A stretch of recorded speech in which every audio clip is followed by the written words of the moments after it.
আসসালামু আলাইকুম। আমি ডাক্তার নাজমুল।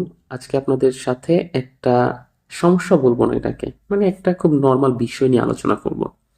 আপনারা অনেক সময় দেখবেন কি যে আপনাদের বাসার যে বিড়ালটা শান্ত ছিল, এটা প্রেগনেন্সি পিরিয়ডটা পার করে যখন মা হইছে, তারপর থেকে এটা না অনেক বেশি মানে প্রোটেক্টিভ নেচার পেয়ে গেছে এবং কেমন জানি আক্রমণাত্মক, কথায় কথায় আঁচড় দিতে আসে। আগে কি সুন্দর শান্তশিষ্ট বসে থাকতো, এখন আর ওরকম থাকে না। তো এই ব্যাপারটা কেন হয়? অনেকেই বেশ ভয় পেয়ে যায় যে হঠাৎ করে ওর ভিতরে অ্যাগ্রেশনের যে সমস্যাটা আসতেছে, এটা কি অন্য কোনো সমস্যার থেকে হইল, নাকি এটা জাস্ট নর্মাল? এই বিষয়টাই আমি আপনাদেরকে একটু জানানোর চেষ্টা করব। আমাদের মেডিকেলের ভাষায় এটাকে বলি ম্যাটারনাল অ্যাগ্রেশন, এবং এটা কিন্তু খুবই একটা নর্মাল কমন ফেনোমেনা। আপনি এটাতে আলাদাভাবে ভয় পাবেন বা অন্য কোনো রকম চিন্তা করবেন, সেটার কোনো স্কোপই নেই। এখন তাহলে এই ব্যাপারটা একটু বলি যে কেন হয়। প্রাইমারি স্টেজে যদি একদম প্রথম কারণ আমাকে জিজ্ঞেস করেন যে স্যার কেন হয়, এটা হচ্ছে হরমোনাল ইমব্যালেন্স চলতেছে ওর বডিতে। ও তো ওই প্রেগনেন্সি পিরিয়ডটা যে পার করছে, পার করার পরে বডির যেই হরমোনাল ইস্যুগুলো আছে ওগুলো এখনো নর্মালাইজড হইতে পারে না। যেহেতু ওগুলো এখনো নর্মালাইজড হইতে পারে নাই, এই জন্যে ও এরকম একটা নেচার প্রদর্শন করতেছে। এখন এই হরমোনগুলোর ভিতরে একটু মেডিকেল টার্ম বলতে গেলে আপনাদের জন্য কঠিন হয়ে যাবে, আমি যতটা সহজ ভাষায় বলতেছি। যেমন প্রাইমারিলি অক্সিটোসিন হইতে পারে এখানে, তারপর আর কোনটা হইতে পারে, প্রোল্যাকটিন হরমোন হইতে পারে, যেহেতু ও মেয়ে। দ্যাটস এই টাইপের হরমোনগুলা থাকার কারণে ওর ভিতরে প্রোটেক্টিভ নেচারটা হয়।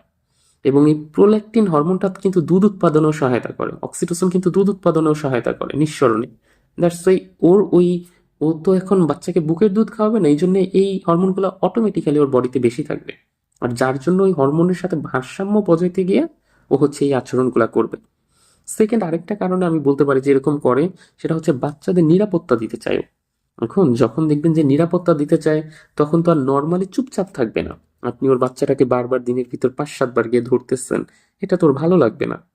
তখনই ও এরকম একটা আচরণ প্রদর্শন করে, যাতে করে দেখা যায় যে ওর বাচ্চাটা সুরক্ষিত থাকুক, এটা ও চায়, মালিকের ক্ষতি হইলে হোক।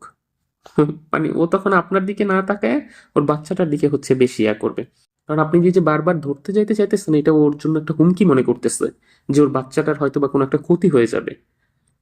আরেকটা কারণ অনেক সময় বলা যায়, এটা যদিও অতটা ফ্যাক্টর হয় না, আচ্ছা তারপরেও বলি, যে এটা বলা যায় যে ওর ওই যে ম্যাটার্নাল যে পিরিয়ডটা আসছে না, দেখবেন বাচ্চাকে বারবার বুকের দুধ খাওয়াইতে হচ্ছে, তারপর প্রেগনেন্সির এত একটা ধকল পার করলো, তো ওর বডিতে একটা ক্লান্তি বা একটা ব্যথার মতো চলে আসে।